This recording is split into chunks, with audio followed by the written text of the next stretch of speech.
Welcome everybody. This is a panel of scholars and artists at risk. My name is Ruja Fazaili. I'm Associate Professor Islamic Civilization at Trinity College, Dublin. I have to say Scholars at Risk is very close to my heart. I've been the Scholars at Risk representative at Trinity College since 2009 and have recently joined the Scholars at Risk Board of Directors for Europe. So we have a wonderful panel of speakers, which I'm going to introduce, but also, I'm hoping that this will be a little bit of discussion as well, both those of you who are in the audience and between the panelists. I'm going to introduce everybody and then invite the first panelist to speak. So our first panelist is Andra Matei, sitting beside me. Andra is an art law lawyer practicing in Paris. Her core expertise relates to creating unique legal strategies and mobilization of teams that include both legal and art experts to best protect artists and the creation process.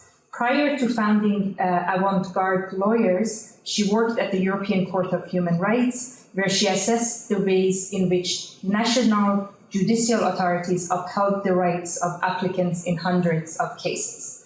Alongside legal practice, Andra lectures in human rights, strategic litigation, artistic freedom, and the rights of artists. In 2011, she was awarded the Eiffel Scholarship of Excellence from the French Ministry of Foreign Affairs, and in 2021, she received the Pro Bono Prize of the Paris Bar and the Quebec Bar. Our second speaker is joining online, is Dr. Aziz Mohibbi. We're really grateful to have Dr. Mohibbi here with us. Dr. Mohibbi was the former Chancellor of Bamiyan University in Afghanistan and is currently being hosted jointly by scholars, as a Scholars at Risk scholar by Trinity College Dublin and Maynooth University in Ireland. Dr. Mohibbi completed his master's in natural resource management from AIT 2011, and after obtaining his bachelor's from Kabul University, he studied his PhD at Tokyo University of Agriculture and Technology. Dr. Mohibbi has taught at Kabul University, and he has also served in UN Environment, among others. He has been an advisor to the Afghanistan Parliament Commission of Natural Resources and Environment, and a senior advisor with the National Environmental Protection Agency of Afghanistan. And our third speaker, who's also joining us online, is Dr. Joel Hanisek, who is the Policy and Program Manager at the Scholars at Risk Europe, where he manages the EU-funded Inspire Europe project and supports the activities of Scholars at Risk sections across Europe. Joel has extensive experience with the United Nations system and was previously director of the Presbyterian UN office in New York, where he was also member of the NGO working group on the Security Council. Joel has also served as an adjunct assistant professor in the School of Religion at Trinity College, Dublin. With this introduction, I invite Andra to start, please. Okay. Thank you very much, Ruja, for your introduction. I'm very happy to be here today, and especially to be able to celebrate with you all the occasion we are all here today for 10 years of Iran Academia. Happy birthday, Iran Academia, and congratulations to all of you that work behind this institution to make it work, and I wish you many more years to come, decades, as good as this one that has just passed. Now I will speak today about artists in situations of great vulnerability, why it is important to defend them, what the law can or cannot do to protect them, its shortcomings, its challenges, and if time allows, I will try to describe as succinctly as possible the work avant-garde lawyers do in this direction. Now, why are artists at risk, and why do we need to defend them? first of all, not all artists are at risk. I am talking about artists that are socially and politically engaged, artists who, through their art, they raise questions of importance to us all, matters of general and public interest that generate debate and dialogue, essentially, in any democratic society. Artists who, through their art, they confront us with the questions of the day. They push us to our limits. Sometimes they test the validity of our established ideas or practices in our communities. And the more restrictive a regime is, the more powerful and subversion the artistic action leveled against it.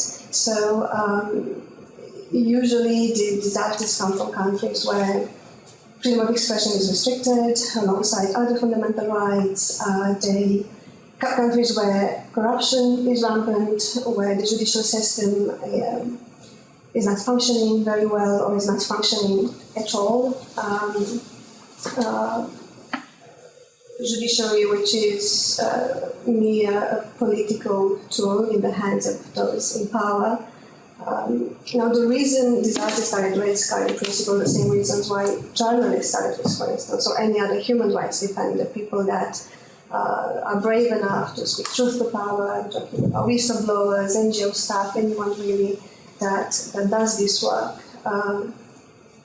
Now, I will speak about the challenges in defending artists a bit later, but what I would like to say now, just a few words about why it is important to defend them. I find myself engaged in conversation with friends and colleagues often about why we need to defend artists that are sometimes rude, or that they use art to, as I said, push our limits of understanding of the world and challenge our values and everything. And as I said, it's very important to us to engage in dialogue, and artists through their art they manage to do that, and they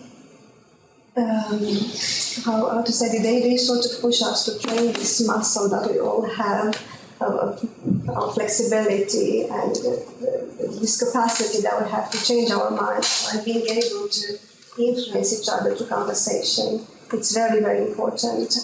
If we can't challenge each other, if we can't influence each other through dialogue and through the exchange of ideas and opinions in a peaceful manner, respectful manner, then the alternative to this is a kind of violence, kind of coercion. So we've seen this more and more in recent years.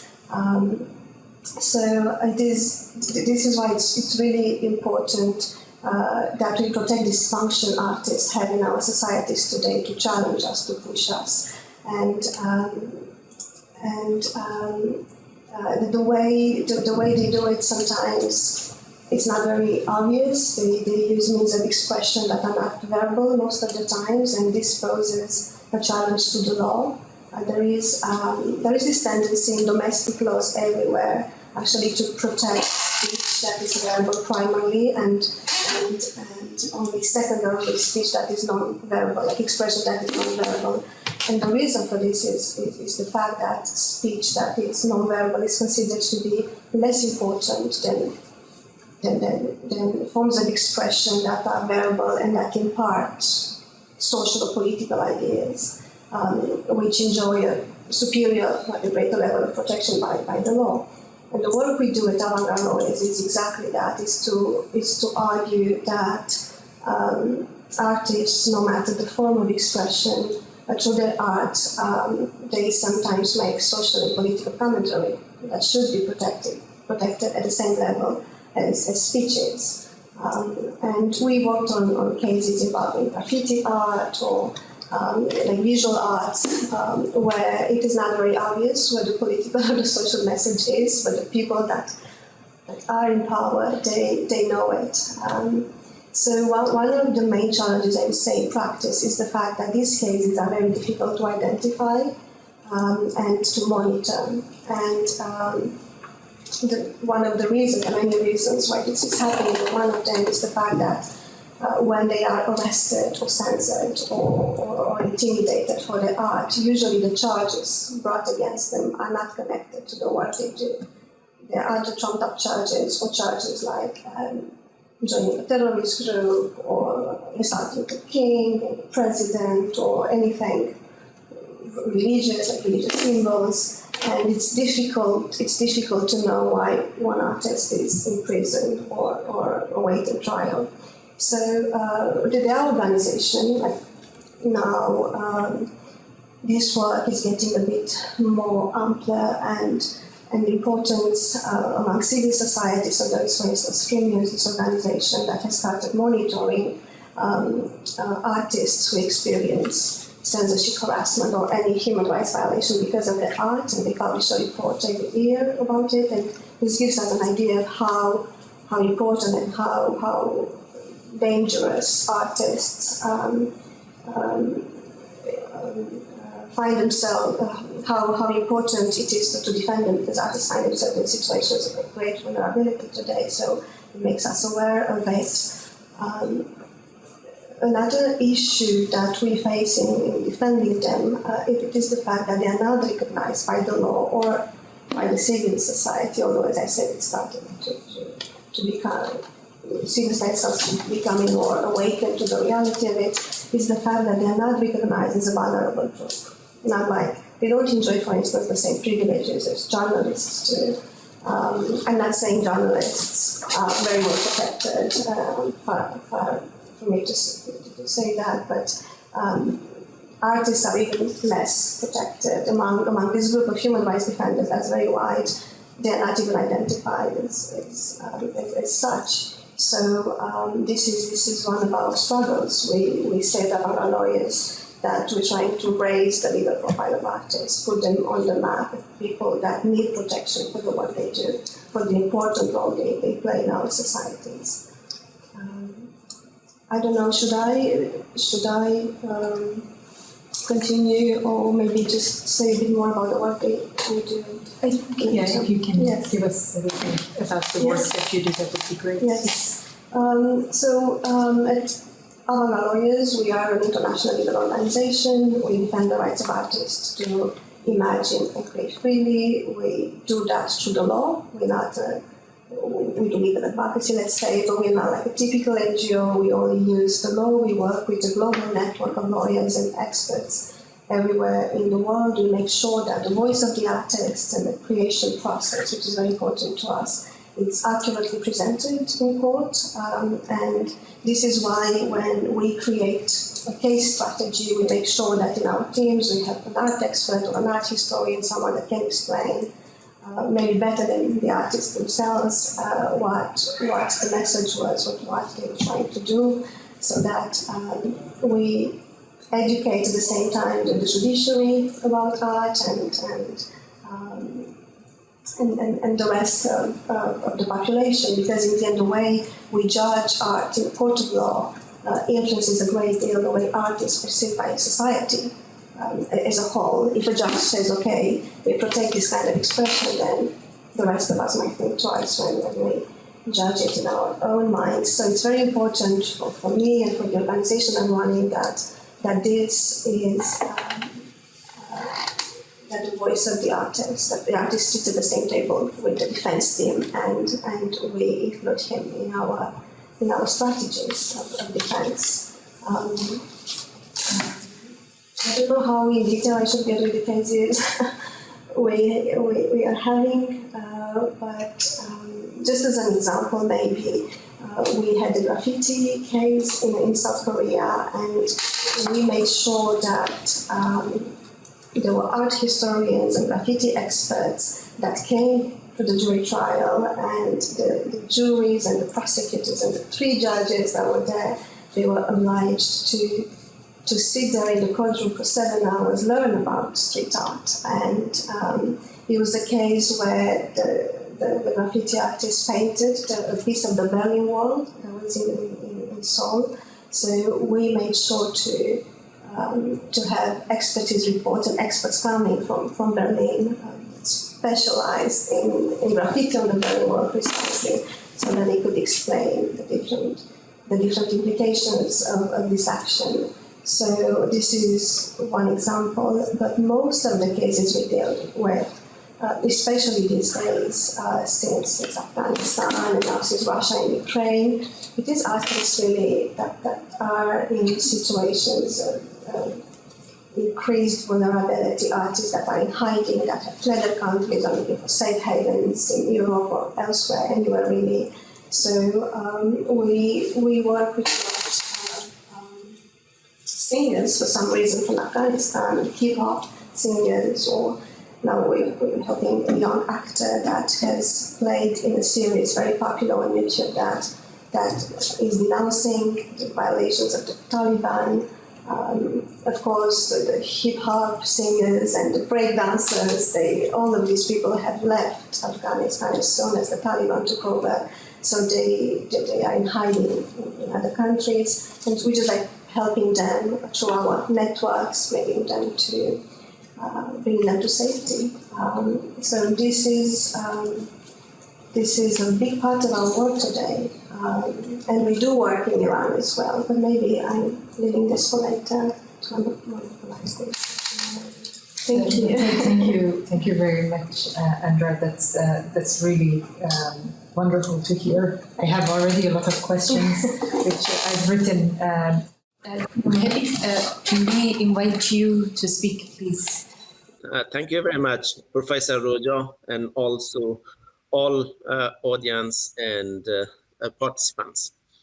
It's really my pleasure to be involved in this talk or this conference. It's really nice for me to learn some knowledge and also disseminate this knowledge among the Afghan scholars and for Afghans.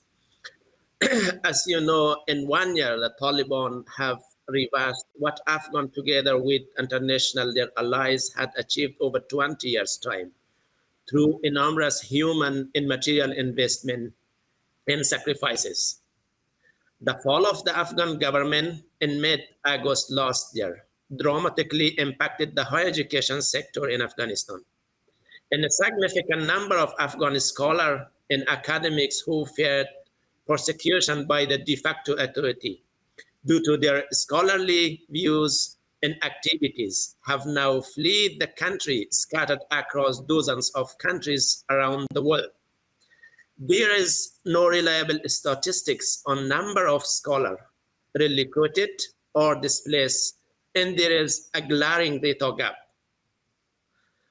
I think there is an urgency to connect this Afghan scholar from across the countries and continent and establish a global Afghan scholarly network with the objective of A, create a platform for sharing opportunities, information, B, create a platform for scholarly dialogue and conversation, C, mobilize and harness resources among the Afghan scholar abroad to engage with and provide support to the Afghan scholar at risk in Afghanistan, as well as map changes and limitations that the de facto authority imposes in higher education sector and transform this strategic sector in line with their ideological dispositions and preferences. On the other hand, Taliban has been as brutal as Afghan women and Afghan women's rights. The Taliban have targeted almost every aspect of women's life. They have dismantled key institutions such as the Ministry of Women's Affairs in Afghanistan that symbolize both women's struggles and women's rights and achievements over the past 20 years. To mark their outrage hostility toward women and their determination to systematically reverse women's rights, the Taliban not only dismantled the Ministry of Women's Affairs, but also turned it to the office for the draconian Ministry of Vice and Virtue. Ever since the Ministry of Vice Virtue has been the heart of serious decision on separation of women's rights in Afghanistan. The Taliban has also dismantled the Human Rights Commission of Afghanistan, another key institution embodying progress on women's and human rights in the country. The commission represented the combination of investment and sacrifices the Afghan and their allies had made for human rights, justice, and accountability in Afghanistan. They formulated draconian code of guidelines, stripping women of basic freedom. They have shut down women businesses and enterprises. They have banned women from secondary education. They have physically targeted women who voiced their protests. Women's sense of safety and security is shattered. No woman feels safe in Afghanistan. Every woman outside of their house is a potential target for Taliban.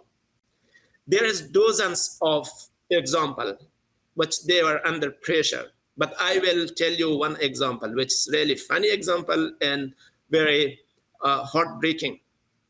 On 6 April, 2 women in Firozkoh city of Ghor province of Afghanistan were beaten up in public because they were wearing jeans. And such kind examples are in Kabul as well, because they were humiliated because of wearing jean or long jean, such kind of things. And women are banned from media, and that's very difficult situation for the women in Afghanistan. This is how Afghan women in Afghanistan, after international community abandonment, and Ashraf Ghani and his government fled Kabul. Taliban are violating basic human rights as well as academic freedom, which academic freedom is crucially important in the world for current and future research, along with for the teaching at universities. Since academic freedom makes it possible for university to serve the public good of society through searching and publicizing knowledge and ability, and through promoting independent thinking and appearance of academic staff and students. Unfortunately, in Afghanistan, cooperative organizational autonomy has been jeopardized, with the de facto government replacing qualified academic with the Taliban fighters. On the other hand, comprehensive individual right to express freedom for members of the academic community, such as the freedom to study, the freedom to teach, the freedom of research and information, the freedom of appearance and publication, and the right to take on professional activities outside of academic engagement are violated by Taliban. Scholars and professors cannot express their idea because of fear of torturing and prisoning. So there is lots of example, but to connect this talk with Iran, because this is mostly connected with Iran, and also we are talking about Iran academia, and I mean in the region, to come back to the region. And there is similar examples, I think, which is this aspect of academic freedom is violated by a government of Islamic Republic of Iran too, such as my former colleague, Nilufar Bayani. She is an environmentalist and researcher, but she remains kept in even prison since January 2018. I think there is two reasons which is really shared between two countries, which they are violating or jeopardizing the academic freedom, maybe in some way or different ways. One is their interpretation from Islam on individual or on human rights. Second reason is their understanding of national interest, which these two reasons, they limiting the human right and also academic freedom. Unfortunately, public authorities are not granting and safeguarding academic freedom and not taking action on order to ensure an active satisfaction of this right to support academic freedom or aid. So I will finish my talk with two suggestions. In my idea, there is needed a strong scholarly network in the region. And I think there is a great potential of Iranian scholars, which they can establish. And I mean Afghans as new scholars, I would say new or limited numbers, and we could join and to establish a scholarly network in the region. And second suggestion is to establish a big research center in the region. Why? Because the scholars from different countries like EU and USA and different countries, they have limitation to travel to Iran and Afghanistan. And the same way, the scholars from Iran and Afghanistan can travel to these countries due to visa problem or limitations. So I think there is needed a research center in the region to do research. The scholar can work there and doing research regarding history, development, and every aspect of the countries. That can be established in maybe in Tajikistan, Kyrgyzstan, or countries around this the area, I mean in the region. Thank you very much for giving the time. Thank you very much, Dr. Mohibbi. That was really excellent. And again, we'll come back to you with questions after Joel's speech. And may I invite Joel for you to start. Absolutely. And first of all, my sincere thanks to Iran Academia, as well as congratulations on the occasion of this conference. I'm delighted to be a part of this panel with you all, and I'm very sorry that I'm not able to be there with you in person. I recognize that we started somewhat late, so I will try to be brief. And I think perhaps the most helpful thing that I might be able to do is to give an overview of the Scholars at Risk network before we move into perhaps something a bit more interactive and dialogical around the context of Iran specifically. Before doing so, I wanted to express appreciation for Andra Matei's opening remarks in the way in which she linked freedom of expression and its restrictions alongside other fundamental rights and helped us understand that in terms of artists, journalists, and human rights defenders. Dr. Mohibbi has given us some very specific examples of how that works in the context of academia in Afghanistan. And I would just say that you might consider my remarks in the context of some more recent documents, such as a 2020 report on academic freedom and freedom of opinion and expression by the UN Special Rapporteur on the promotion and protection of the right to freedom of opinion and expression, in which there's a very helpful overview given of the special role that are played by academics as well as academic institutions in democratic society.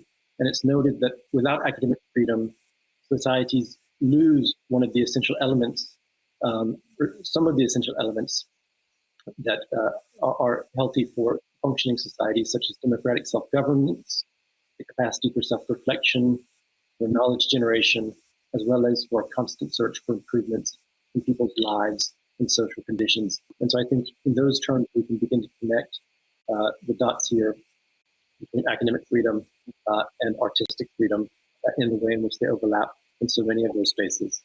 I will see if I can share a PowerPoint with you, and I hope that you'll be able to see this as I'm sharing it.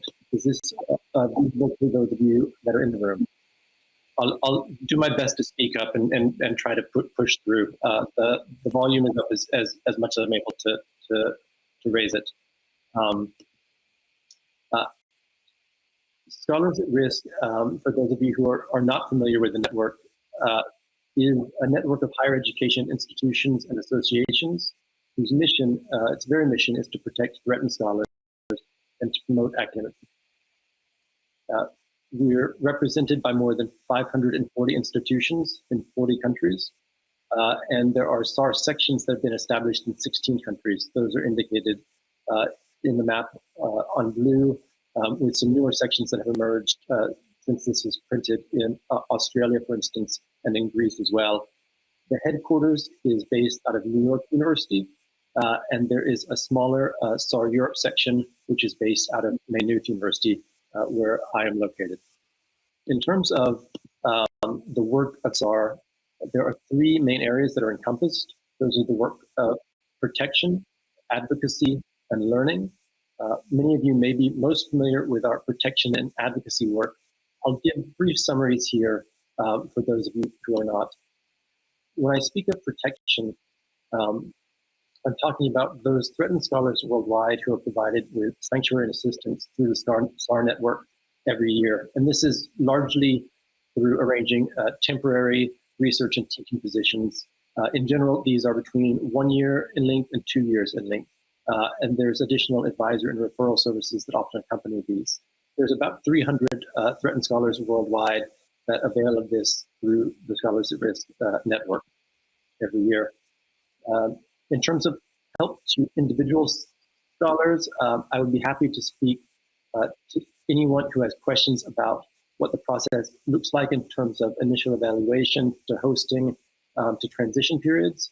But I think the main point here is that the SAR network endeavors to be a partner for the long term in the work of scholar support and solidarity. So this is not just a program in which there's a matchmaking process and the SAR network then retreats. It recognizes that the work of academic freedom is a long-term process, and that many of these scholars will continue to be engaged in the network, either as active participants or giving back through their own expertise and wisdom along long-term processes as well. Just to give you some sense of numbers, SAR generally receives around 500 applications for assistance per year. However, more recently, that number has skyrocketed in large part due to the context of Afghanistan. So just to give the example of Afghanistan, recognizing we have Dr. Mohibbi on the panel, in the past year, we received over 1,400 applications from Afghanistan alone. So this is much greater than our usual annual intake of applications. And those applications come from scholars who span a number of different disciplines. Perhaps the most interesting to this group would be those coming from the social sciences and the arts and humanities, but you see that we also have scholars from physical and life sciences, business, law, as well as journalists as well. And I could perhaps speak a bit more when we go into discussion about links to the arts with reference to Andra Matei's presentation as well. I will share that one of the projects that SAR Europe is coordinating, and which I think may be of particular interest to the audience here, is a project called Inspire Europe. This is been a 3-year project, 10-partner project, which is meant to provide stronger support for researchers at risk in Europe, as well as to provide enhanced knowledge of European policies in terms of the challenges that are facing researchers at risk, as well as to improve career prospects in Europe for researchers at risk. And so when I'm speaking about researchers at risk in Europe, I'm oftentimes meaning those scholars who are finding placement within European universities and networks. This project has just had funding renewed for another 3-year cycle, and so we'll continue to try to do that work of connecting different national level initiatives throughout Europe to provide a stronger policy and advocacy network for researchers at risk in the European context. In terms of our advocacy work, and I think this is particularly relevant to the context of Iran, and also relates to points that Andra Matei and Dr. Mohibbi have made about the need to document and map the situation of researchers or artists at risk. SAR has several initiatives intending to do just that, particularly to identify and to respond to attacks on scholars, students, as well as their higher education communities. And we do this primarily through an annual report called Free to Think, which is available on the Scholars at Risk website, and there are also physical copies that can be shared in addition to that. Just briefly, I can share that we have an academic freedom monitoring project where we seek to raise awareness of these attacks as well as generate data-driven advocacy around them. The Free to Think report I've already mentioned, which specifically looks at violent attacks on higher education communities, as well as wrongful imprisonments and prosecution of scholars, in addition to pressures on student expression and threats that include legislative and administrative threats, as well as recommendation for action. And this is another one where Andra Matei mentioned potential litigation strategies in response to this, and I think that's something that SAR is also quite interested in and would welcome conversation around as well. Specific to Iran, I can just say, as Dr. Mohibbi mentioned, there have been a few advocacy cases that have been quite prominent and that many in our network have been working hard on, and those do include Nilufar Bayani, Dr. Mohibbi's colleague, as well as Fariba Adalha and Ahmedreza Jalili. Ahmedreza Jalili was actually awarded the SAR's Courage to Think Award, which was part of its 2021 Free to Think report.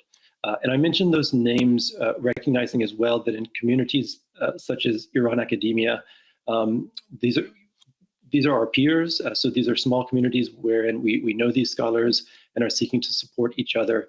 And I think that that drives the advocacy greatly. And I would say as well in those terms that we're always looking for additional support in terms of those advocacy initiatives. And so we're very open to being approached for ideas or expertise or how to pursue those advocacy initiatives in ways that might be better. We have a specific Scholars in Prison project, which I'd be happy to speak more about, but won't dwell on at this moment, recognizing time. We also run a variety of student advocacy seminars. These are faculty-led human rights research and advocacy seminars that occur at SAR member institutions. Although, of course, if you were a part of an institution that was not yet a SAR member, you would, of course, be welcome as well. And some of these can be designed for credit courses or as hybrid models. We find that they're a very good way, particularly to engage students, but also the institution itself. Sometimes they're an entry point for talking about academic freedom in an institutional context and to raise those questions in a way that gets greater purchase within the higher education institution itself. As I just move very quickly through the last few slides, I will just note that we do also engage in advocacy both in national context, but also at the European level. And we have an advocacy team which works specifically on European action for academic freedom, of which I'd be happy to speak more at length as well. And just in concluding, I wish to just highlight the third pillar of SAR's work, which are our learning initiatives. Our learning initiatives, the most prominent of which is perhaps our MOOC Dangerous Questions course, which has received significant engagement from a number of countries as well as participants. And it's the MOOC as well as the larger learning initiatives are ways in which we try to engage higher education communities around these questions of global and regional academic freedom climates and try to find some solutions to strengthen the university space in that regard, particularly in relation to core higher education values that include academic freedom and relatedly questions of institutional autonomy, social responsibility, equitable access to education, and accountability, all of which I know are core to the work of Iran academia. Finally, I might just note that we have a scholar speaker series, which some of you who are listening, either in person in the audience or online, may wish to avail of, in which SAR network institutions or supportive institutions of the work of SAR can choose to host scholars for short-term visits. So this would be different than the 1 to 2 year placements. This would be for a week or a few days, so that the scholar could share their own story with the campus community and begin that work of educating the public about attacks on scholars and threats to academic freedom, in this case, specifically in Iran and Afghanistan. And we work with institutions to arrange those visits and to support the scholar in making those visits. I think that's a very brief overview of the network, but hopefully refreshes the SAR network for those of you who are vaguely familiar with us, and for those of you for whom this is a new network, gives you some idea as to the work that Scholars at Risk is engaging in. I'll pause here with thanks to Dr. Fazaili, and I'm glad to answer any questions. Thank you very much, Joe. I'm going to open questions and answers, but before I do, I'm just going to bring the three of you maybe in a little bit of conversations, because a lot that was basically said, I think links together pretty well.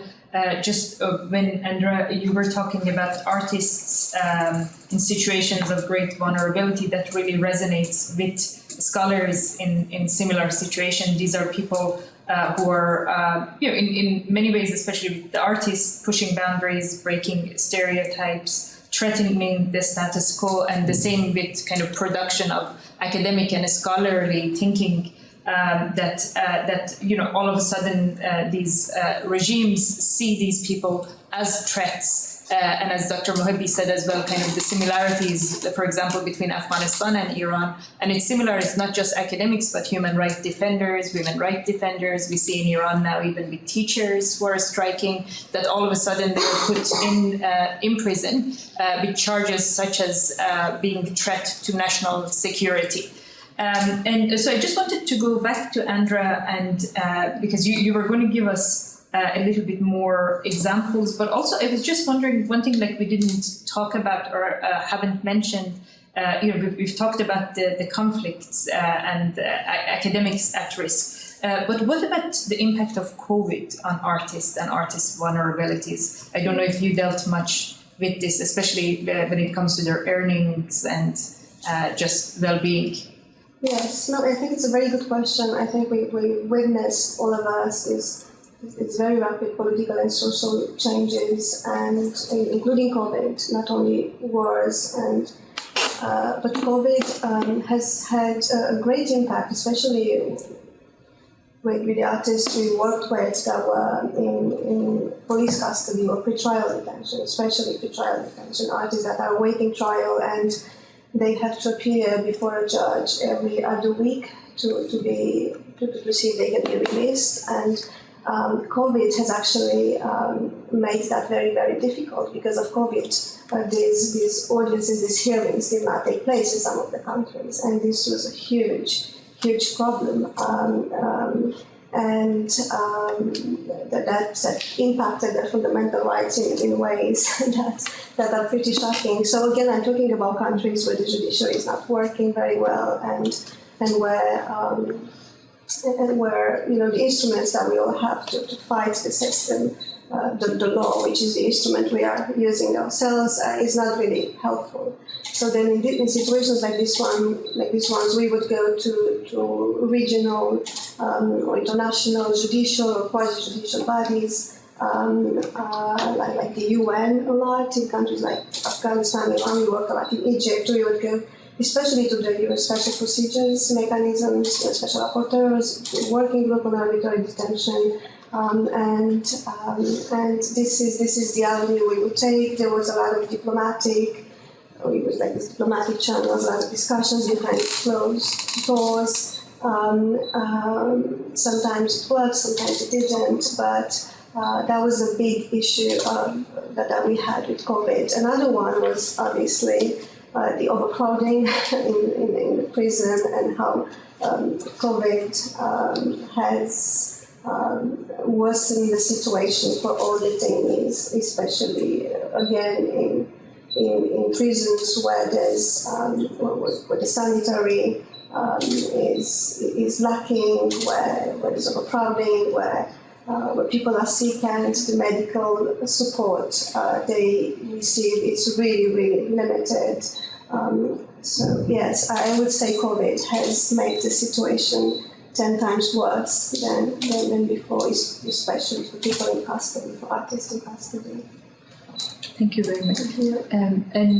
Just with the examples that you were giving, I thought the graffiti artist in South Korea was really interesting. Mm-hmm. So do you actually go to the national context to defend? So the way we work, and again, it's a very original sort of setup of this organization, and we have developed this network of lawyers, and when we receive a case, already we have like this admissibility test, like eligibility, let's say, and we look to see if we have a network in the country where the violation is happening. We want to see if there's any. We do a risk analysis. We have a security advisor that helps us evaluate the situation, and this. The numerous elements that we take into account, if there's a hearing that is happening soon, if the person is at risk in any way, like their health is threatened, or if they are again in detention. So we look at different elements, we decide the case we take on, and then what happens is we design this strategy like at the organization. We're not passing the case only to the local lawyers, like a clearing house.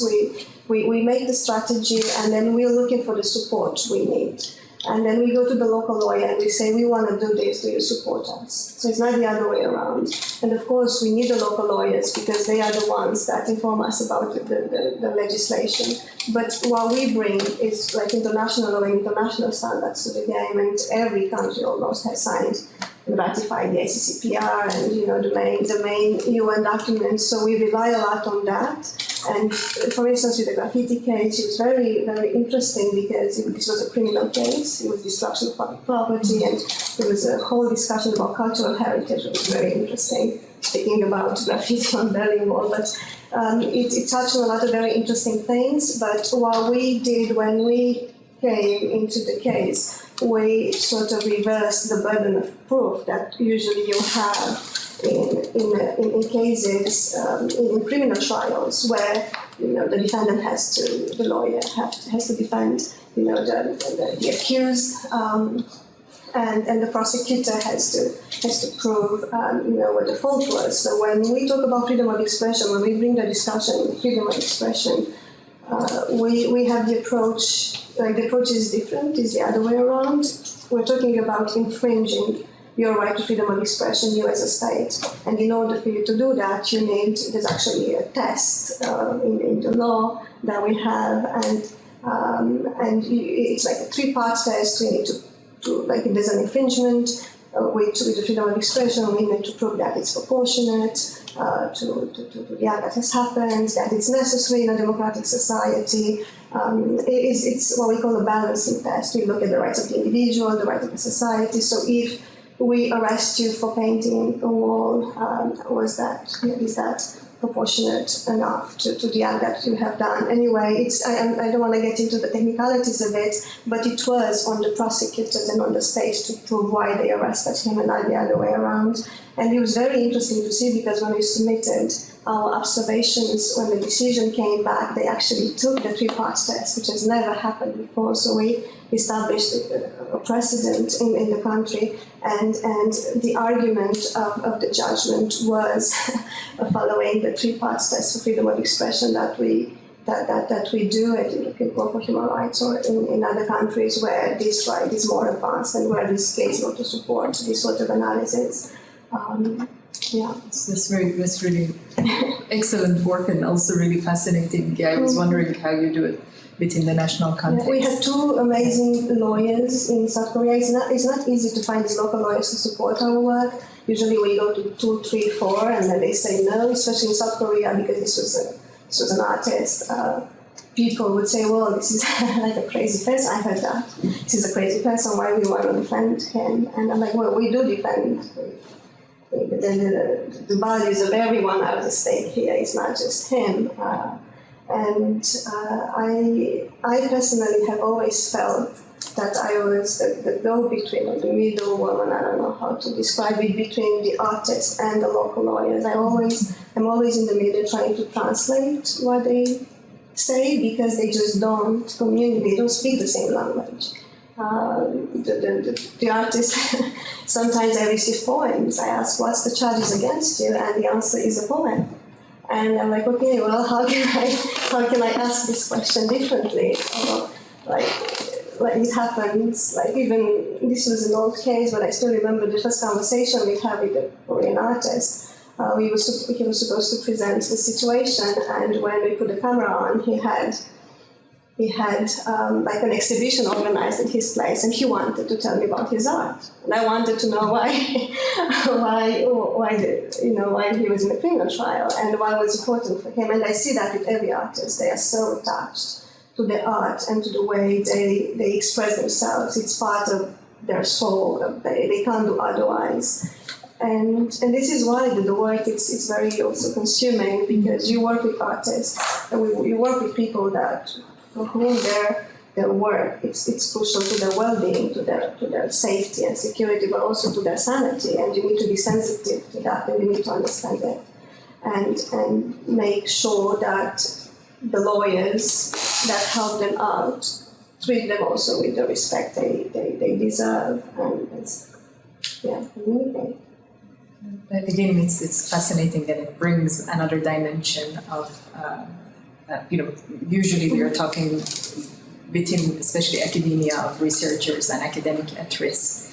It'd be interesting, and I don't know if we'll have time here to talk about it, but to bring Joel and Dr. Mohibbi in as well, of seeing how we can work together, scholars, supporting scholars and also artists at risk. But I just did Dr. Mohibbi, I wanted to bring you in because Dr. Mohibbi and I were actually a few weeks ago at the event organized by Frontline Defenders. They're defenders of human rights defenders. And this was dedicated to Afghan human rights defenders. And one of the things that came out loud and clear was that, people who are at risk, and in this case, Afghan defenders and academics who were able to come out of Afghanistan, who were given refugee status, for example, in this case in Ireland, they are in a safe place, but what happens next? So their right to education is curtailed because they have to pay non-EU fees, and they're not going to be able to. So what you were proposing, I think, is really excellent in the sense of having a network. And being here with Iran academia, I suppose it could be a good model. But I wonder if you can expand on that a little bit. Whether you envision that starting locally in local context, for example, in Ireland, we can bring some people together, see what we can do, or you're thinking of it more as kind of more internationally, bringing organizations like SAR on board. Thank you very much. Thank you, Andra, for supporting the Afghan artists and also Afghans. I think that's a good idea to bring the scholars from a different prospect, and like making a network or a platform, and involve SAR, and also broader, and also if is it possible to kind of involve the international organizations and supporting these scholars. As you mentioned, this is very difficult for those scholars which they came to here, and for their study they have to pay, or human rights defenders, or civilian defenders, and now they don't have that much money or a fund to pay by themselves as non-EU. And that case, I think there needed to be a bigger organization or network or platform, such as Iran Academia, and we hope we can copy such kind of activity for Afghanistan too. Thank you very much, Dr. Mohibbi. Joel, do you want to come in? I'll just come in briefly because I suppose when I heard Dr. Mohibbi speak about the establishment of a global network or a platform, I thought, well, this sounds quite familiar in the context of Iran academia. And I think that one of the things that we would have learned from the Scholars at Risk Network is the importance of amplifying efforts as opposed to recreating them. So we do a lot of work in terms of sharing across national contexts. And I think that this is an excellent example of where there can be binational learning in the context of Iran and Afghanistan, really drawing on some of the best lessons from Iran academia in terms of promotion of academic freedom. And again, to bring in the work that Andra has been doing and talking about what we can learn within the context of academic freedom in terms of artistic freedom, which I think perhaps sometimes may be better at navigating or breaking these international boundaries, either by virtue of intellectual positions or simply the practicalities of artistic expression. I suppose one of the things that Andra said, which resonated with me, was the way in which she often finds herself occupying the middle person position of connecting artists and lawyers. I think SAR does that to some degree as well in terms of matchmaking. So I would also just invite, to the degree that it's helpful, a reliance in pursuing these ideas about platforms on the connective tissue that SAR has already developed over a number of decades to try to help and support those. And I think that the last thing that I would mention would be the way in which I think that this is exciting from a perspective of internationalization and education. And I did mention the advocacy work that SAR does, and a member of our European coordinating committee on academic freedom advocacy, Andra Matei, is a newly appointed professor at King's College London, and has just published an article about the emergence of new forms of internationalization and new transnational models of higher education institutions. And I think that Iran academia and this mooted platform that Dr. Mohibbi is suggesting fit really well within this idea of university networks that are aspiring to become transnational universities, integrating within a network, and specifically ones that don't depend upon particular states or jurisdictional charters. And that's I think, a very exciting idea within the scope of academia and internationalization, which organizations like Iran Academia can really contribute greatly to in terms of helping to refine. Thank you very much, Joel. I've just been given notice that our time is running out, so I just want to open to the audience in case anyone has any questions. Yes, please. Thank you very much to all the panelists and to you. As a Baha'i I could not go to the public university 39 years ago, and then also it's been like 40 years in Iran that Baha'is are sort of have been denied the access to the higher education, and that you see that pattern also with a lot of environmental activists or environmental scholars, the artists who the pattern again with a lot of movie directors or even singers, dancers that end up in the prisons in Iran.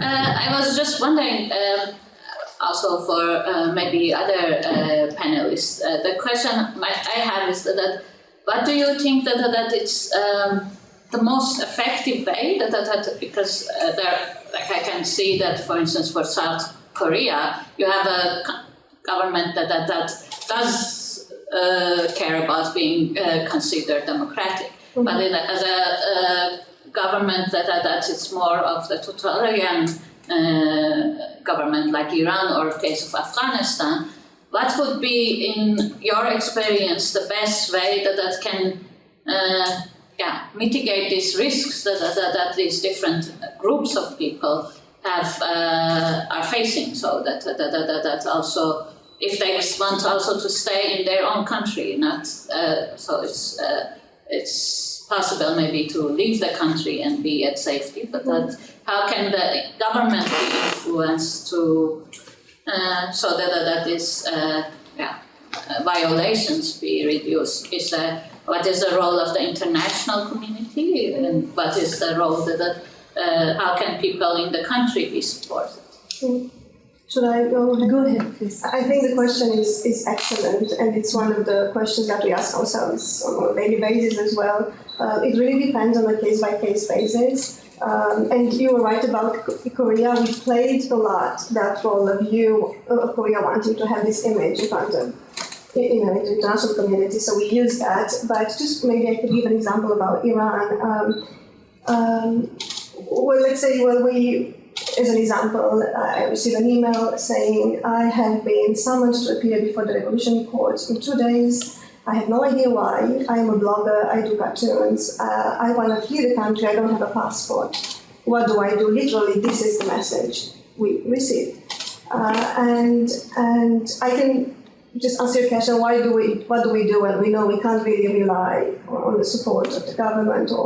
So I think everyone here knows what a guarantor is, right? So we work with local lawyers, but we work with Iranian lawyers outside as well. So of course we have some cases already in Iran, and we know how this goes. About what's important in this situation is that when this person appears before the Revolutionary Court, that he has a lawyer, a guarantor that would guarantee for this person. It's really, really important, because what happens in situations like this, they usually don't have a case against you, but when you go for interrogation, they build it. You ask the question, it's when they build the case. So there are two things here. One, that you have a guarantor, and that you're not placed in custody, you're not arrested. Because once you are in my experience, 90% of the cases, it's like not only Iran, but in Egypt and Turkey, it's just so difficult to get you out. Once you're in, even temporary arrest, even again, awaiting trial, during the investigation phase, and this is something that I always say the local residents, so if during the investigation phase you don't have a lawyer or you don't have someone to protect you, then it's just over for you. You can get the best lawyer afterwards. It's just like the situation will be 10 times more difficult. So this is what we do, for instance, in case of Iran. You have asked a lot of questions. I can answer to all of them, but I don't want to take too much time now that we are here. If you're here, since you're here, please feel free to. I'll be happy to discuss with you afterwards. Maybe just Jewel and Dr. Mohibbi. Yes, Dr. Mohibbi. Yeah, I think this is very good question, and very question looks like from the ground. And I think therefore to solve this problem or to address this problem and do advocacy for those scholars which they are under limitation or under pressure in different countries like Afghanistan and Iran.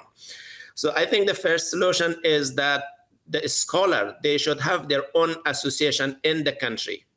One, because they can advocacy, they can resist, and like a teacher association in Iran, they voice their voice, and they can protest, and if there is a big mass, even they are under pressure.